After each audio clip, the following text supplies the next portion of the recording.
से भोग लगाने से फल मिलता है।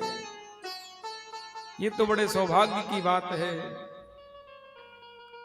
कि मिलवे को सब कछु मिले, मिलन हार जो हो।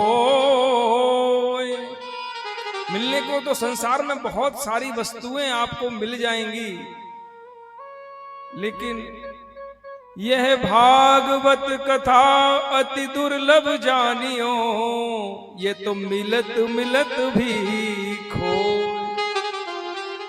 मिलते मिलते भी अपने हाथ से निकल जाती है।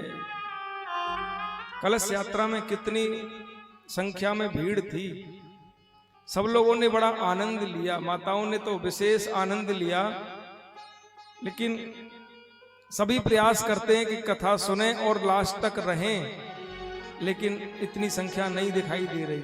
ये तो ये मिलते मिलते भी हाथ से निकल जाती है। बड़ा आनंद लिया कलश यात्रा में, पूरे गांव की परिक्रमा हुई, माताओं ने कलश अपने सर पर रखा। देखो, कलश यात्रा में सम्मिलित होना भी एक बहुत बड़ा हमारा भाग्य है, क्योंकि जो व्यक्ति कलश में जल भर देना या कलश को अपने सर पर लगकर ले जाना, ये कोई साधारण चीज नहीं है।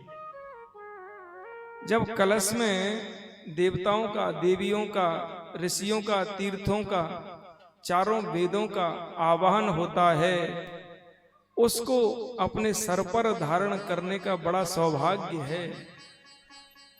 कलशस्य मुखे विष्णु कंठे रुद्र समाश्रिता, मूले त्वस्य स्थितो ब्रह्मा मध्ये मात्र गणस्मृतः।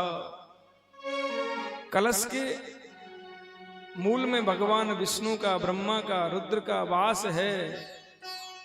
मध्य मात्र गणस्मृता, माताओं का मध्य में वास है।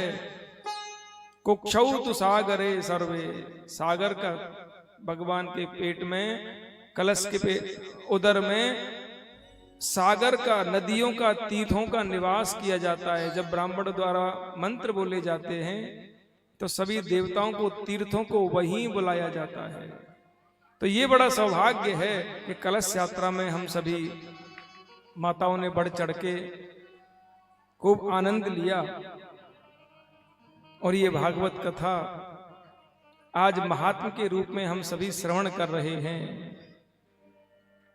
केवल भागवत शब्द कहने मात्र से हमारे भक्तों में गिनती हो जाती है कि भाके कहे ते भाग्य उदय होत जीवन के, गा के कहे ते गर्भ गुमान गिर जाते हैं। वाके कहे से वर्ण होत विष्णु दासन में, ताके कहे से तन तरुण दिखाते हैं।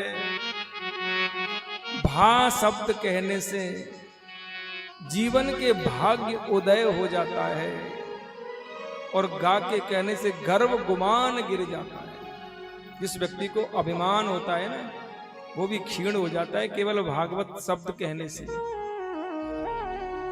वाके कहे से वर्ण होत विष्णु दासन में, वाह कहने से भगवान विष्णु के भक्तों में हमारी गिनती प्रारंभ हो जाती है कि हम भगवान के भक्तों में हमारी भी गिनती है।